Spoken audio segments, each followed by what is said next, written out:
विश्राम 5 श्री हरिलीलामृत ग्रंथनी रचना जे पावनकारी स्थानमा थई छे तेवा तीर्थधाम वरतालना महिमानुं वर्णन करेल छे। कहे भूमानंद सुनो सुभक्त, एकाग्र राखी मन इंद्रियुक्त, संवाद वर्णिंद्र नरेंद्र केरो, जे स्थान मध्ये प्रगट्यो घणेरो, ते स्थाननो वर्णन तेह काळे, कर्यो महाराज विहारी लाले। ते हूँ हवेथी तमने सुणावूं, सुणाववा अंग उमंग लावूं।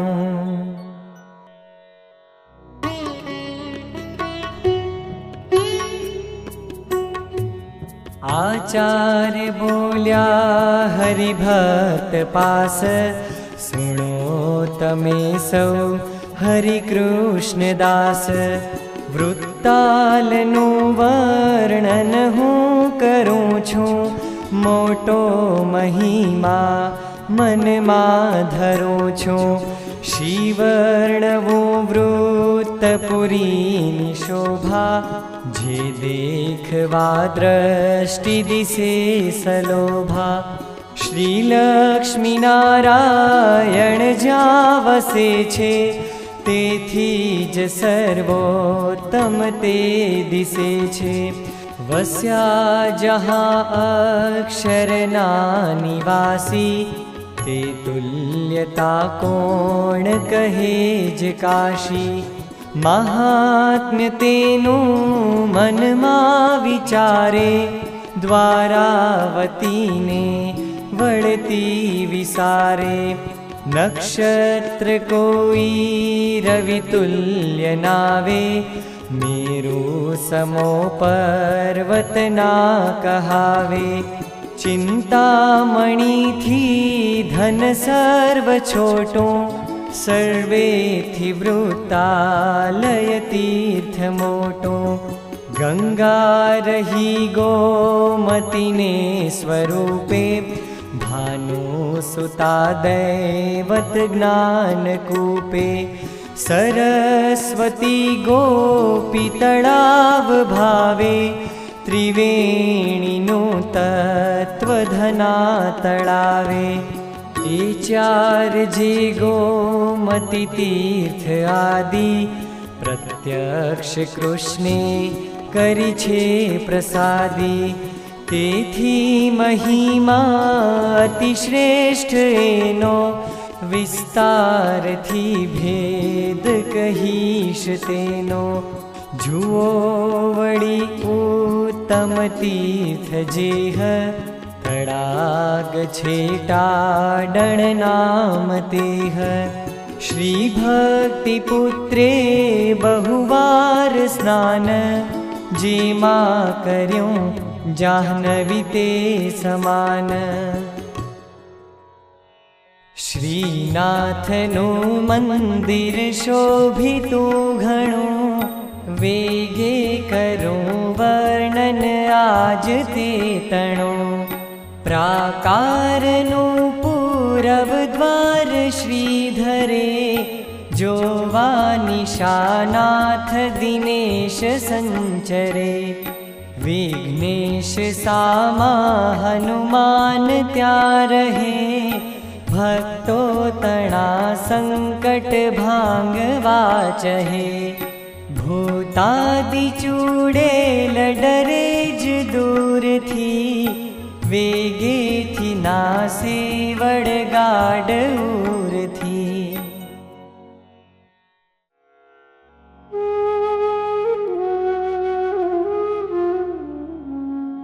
श्री भक्ति पुत्रे करुणा करीने, ते मूर्तियो स्थापी करे धरीने। तेथी घणो दैवत तेह माछे, आश्चर्य मोटा बहुएह माछे। अग्नि खूणे मंदिर थी दिसे छे, अखंड नारायण मोल ए छे। जहाँ बिराजी अघना अरिये, शिक्षानी पत्री रचि श्री हरिये। अहो निहाळो शुभ निम्ब एह, जन्म्यो शेषो वटवंशितेह। असंख्य ब्रह्मांड तणा निवास, प्रत्यक्ष बेठा प्रभुजे निपास। देवालये जे शिखरो दिसे छे, शृंग हिमाचल नाज ए छे। धोड़ी भली धन्य ध्वजा विराजे, विद्युल्लता चंचलता थी लाजे। ध्वजा फरूके समस्या थी जेम, बोलावती होय समीप तेम। आवो अहीं सौ जनने कहे छे, कल्याण तो आज अहीं रहे छे। पूर्वाभि छे मंदिर द्वार एह, मुख्यत्व तेमा त्रण खंड तेह। सिंहासनो रूक्मतणा विराजे, ते देखी गोलोक निवास लाजे। जुओ रूड़ो उत्तरखंड जाय, रूड़ी दिसे छे त्रण मूर्ति त्याय। श्री धर्म भक्ति वळी वासुदेव, टाळे जनोना दुख तर्त खेव। भलो जुओ मध्यम खंड भाई, विशेष तेमा छवि छे छवाई। ज्या लक्ष्मी नारायण छे उभाय, पासे रूड़ा छे रण छोड़ राय। जुओ वड़ी दक्षिण खंड धारी, राधाजी वृंदावन ना विहारी। तेनीज जोड़े हरि कृष्ण राजे, शय्या जुदा खंड विशेज छाजे। जो मत्स्य मार्तंड सुकूर्म रूप, श्री शेषशायी नरसिंह भूप। वराहनी मूर्ति मनोज्ञ भासे, ते मूर्तियो मंडप मां प्रकाशे। जो धर्मवंशी तणिया हवेली, रूड़ी रीते छे रचना रचेली। छे इंद्रना वैभव तुल्य तेमा, सर्वे प्रकारे सुख साज जेमा। हती तहाँ शीतल निम्ब छाय, पूर्वे प्रभु त्या करता सभाय। ते स्थान माते थई छे हवेली, वंदे महर्षि मुनिमान मेली। जो संतनो आश्रम शुद्ध आछे, भलो विशालाश्रम तुल्य भासे। निरन्न मुक्तो समसाधु सारा, योगी वसे साधन साधनारा। सिद्धासने कोई करे समाधि, पद्मासने कोई तजे उपाधि। कोईक ऊंचा करबे करीने, जपे प्रभु एक पगे ठरीने। कोई हरिना गुण उच्चरे छे, कोई जनोने उपदेश दे छे। ब्रह्मांड ने पिंड थकी विरक्त, भला प्रभुना ज अनन्य भक्त, भला प्रभुना ज अनन्य भक्त।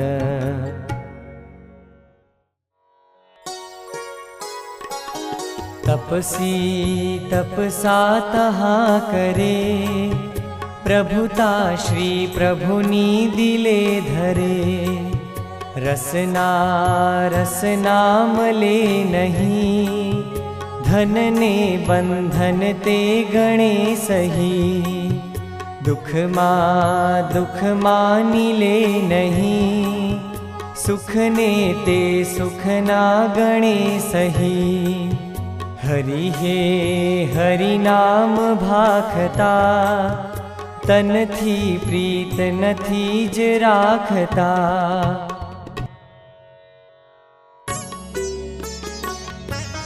कोई भणे शाब्दिक शास्त्र शुद्ध, कोई भणी न्याय बने सुबुद्ध।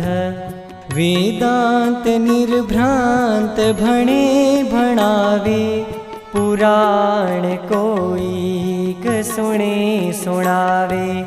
कोई मुनि शुद्ध सतार वीण, इत्यादि वाजिंत्र विषे प्रवीण। वाजिंत्र लई गान शरू कर्यो छे, जाने मुनि नारद तुम्बरू छे। षड्जादि साथे स्वर भेद जाने, त्रिग्रामनी रीत पुरी प्रमाणे। छे मूर्छनाओ वळी एक विष, छ रागने रागणी जान त्रीश। जो तुम विपात्रो लटके घणेरा, भवाब्धिना नाव मुमुक्षु केरा। कातो अखंडामृत आपनारा, कमंडलो अक्षर थी उतार्या। भलो सभा मंडप पश्चिमे छे, शो यज्ञशाला अद्भुत छे। महात्म्य तेनु कही शू शकाय, ज्या ज्ञाननो जज्ञ अखंड थाय। रूडो हरि मंडप नैऋते छे, प्रसादिनो स्थान पवित्र ए छे। जहाँ बिराजी जनने प्रबोधी, शिक्षानी पत्री घनश्याम शोधी। आही वसे नैष्ठिक वर्णि वृंद, भणे भलारोग्य जुसाम छंद। त्रिकाल संध्या वळी वैश्वदेव, गायत्रीनो जाप जप्यानी टेव। मंदिर थी उत्तर मा उदाम, आराम नारायण बाग नाम। विराजिया ज्या वृषवंश राज, साथे लई संत तणो समाज। तेमा अमे मंदिर छे कराव्यो, भलो सुभक्तो मन माही भाव्यो। निहाळता तेनी कृति नवीनी, स्मृति करावे रघुवीर जीनी। त्यांथी वळी उत्तर मा अनूप, छे गोमती तीर्थ तडाग रूप। द्वारावती थी अहीं एह आव्या, जे सच्चिदानंद मुनीन्द्र लाव्या। जुवो बनी बेठक पूर्व तीरे, लीला करी जा नरदेव वीरे। वसंत मारंग बहु रम्या छे, ज्ञानी जनोना મનમાં ગમ્યા છે. સોપાન શોભે સુઘડેલ સારા, પવિત્ર મુક્તિ પદ આપનારા. સ્થળે સ્થળે ત્યાં બહુ તીર્થ થાન, ભાવે કરે સ્નાન સુભાગ્યવાન. ગંગાથી છે નિર્મળ નીર જેમાં, પેખ્યા ઘણા પદ્મ પવિત્ર તેમાં.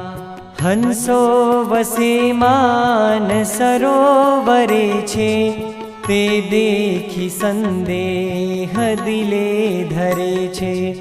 નિરન્ન મુક્તો મુનિવેશ ધારી, કરે સદા સ્નાન અહીં પધારી.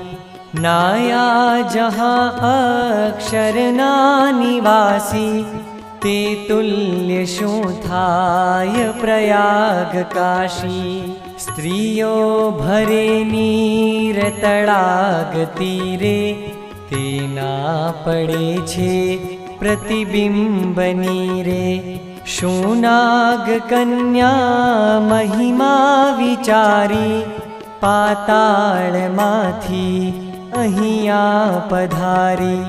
પાણી ભરી કાવડ કોઈ લાવે, શું તીર્થવાસી કરી તીર્થ આવે. આ તીર્થને અન્ય તુલાથી તોલે, આ તીર્થનો પુણ્ય બહુત્વ બોલે. ત્યાંથી વળી વાયુ દિશા વિભાગ, રૂડો દિશે છે રઘુવીર બાગ. જહાં બિરાજી જગદીશ આપ, પૂરો જણાવ્યો જનને પ્રતાપ.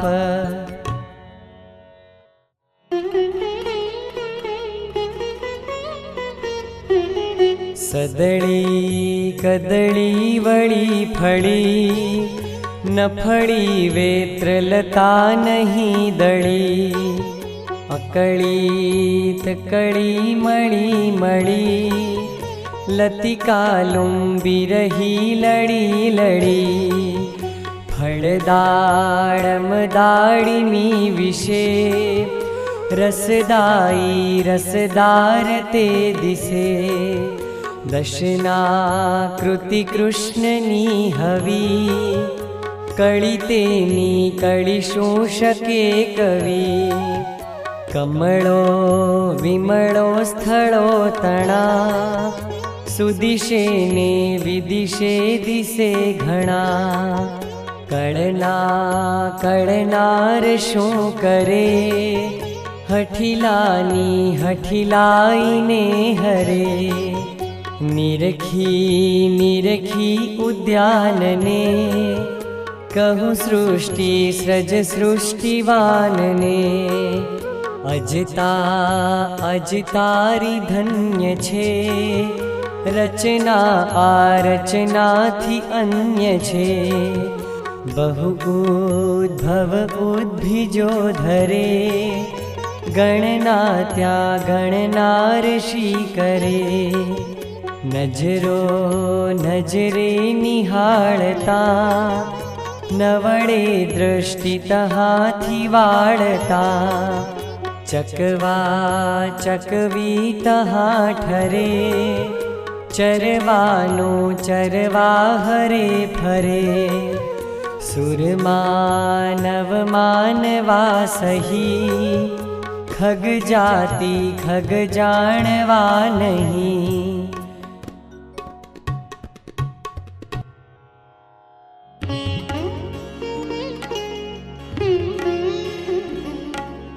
अशोक ने अंब कदंब छाजे, द्राक्षालता ने कदड़ी विराजे.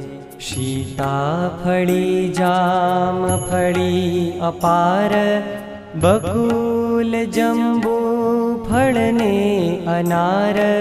नारंगी पुंगी फड़ अंजीरो छे, अखोड एला फळ जंबीरो छे बधा मळीने पनसो बहु छे लविंग शोभामय ते सहु छे चंपा जुई चंदन वृक्ष चारो गुलाब ने जाई विशेष धारो सुकर्णिका पुष्कळ पारिजात भला दिसे पुष्प अनेक भात भृंगावळी त्या भमती भमे छे अनेक पुष्पो थकी गंध ले छे जाणे लीधो श्री हरिनो सुवास भमे बिचारा धरिए वियाश वृक्षो परे कुंदलता छवाई जाणे शिरे पुष्प पछेड़ी छाई ते भाड़ीने भक्त उमंग लावे श्रीजीनी मूर्ति स्फुरी उर आवे जे वृक्ष पाम्या प्रभुनो प्रसंग भूल्या तहा शब्द करे सुभृंग प्रभु न भेट्या वनमा वसे छे शुं ते जनोने तरुओ हसे छे शुकादि पक्षी स्वर शुद्ध बोले श्री उपमा शोभित ते नितोले जाणे मुनि मंडल ठीक ठाठ प्रेमे पढ़े छे श्रुति साम पाठ स्वर्गादिना सौ सुख स्वल्प जाणी महात्म्य मोटो अहीनो प्रमाणी आश्चर्य पक्षी उर्माही लावे माटे बहु मस्तकने धुणावे ऊंचे स्वरे मोर मुखे उचारे तेनो कवि कारण एम धारे छे स्नेह तेने घनश्याम संगे माटे रटे नाम महा उमंगे वाड़ी विषे हर्म्य दिसे विशाळ शो ब्रह्म विद्या तणिते निशाळ वैकुंठ थी एक निवास लावी जाणे मुक्यो छे महिमा ठरावी पुरी थी ईशान प्रदेश भाग ज्या छे विशाळाख्य विशाळ बाग जेना फळो श्री हरिजी जम्या छे विराजीने त्या जनने गम्या छे पुरी थकी पूर्व तडाग तीर देरी विशे छे हनुमान वीर जहाँ महाराज विराजिया छे प्रसादिनी पावन ते जग्या छे महाप्रभु में जन त्या कर्યું छे सुतीर्थ तेथी ज तहाँ ठर्યું छे पवित्र जे पुष्कर तीर्थ राज आवी वस्यो शो अहीं आज आज ज्यारे समयो जननो भराय त्यारे जनो ते पुरमान माय समुद्र मा भरती भराय जेम चारे दिशे संघ छवाय तेम नावा मळीने जन जूथ जाय ऊंचे स्वरे कीर्तन तेह गाय शब्दोथी भूगोल खगोल गाजे जोवा विमाने सुरवृंद छाजे जाति जुदी देश जुदा विशेष, भाषा जुदी ने वळी भिन्न वेश। शू नाटकी नाटक वेश लाव्या, पोता तणा वेश भला भजाव्या। भाड़ो पुरी थी वळी पूर्व भाग, बन्यो बहु सुंदर ज्ञान बाग। मुनीश ज्या शीश किरीट धार्यो, ते भूमिकानो महिमा वधार्यो। छे होज बे विश्व प्रसिद्ध जेह, रंगे भरावी हरिराय तेह। होळी रम्या त्या जन साथ हेते, लीला करी कृष्ण कृपा निकेते।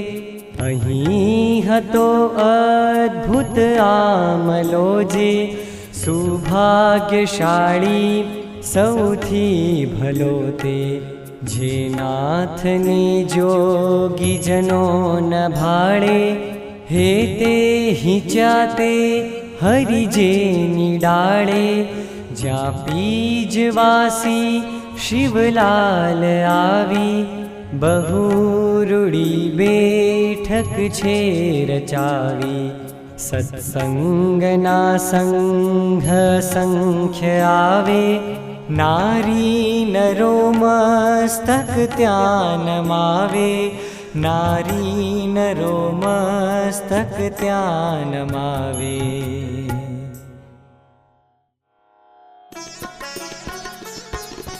वृषज चरित वर्णवा विचारी, वृषज सदंघ्रि सरोज चित्तधारी। प्रथम कथन योग्य जे विचार्यूं, वर्णन वृत पुरी तणु उचार्यूं। इति श्री हरिलीलामृते प्रथम कलशे पंचमो विश्रामः।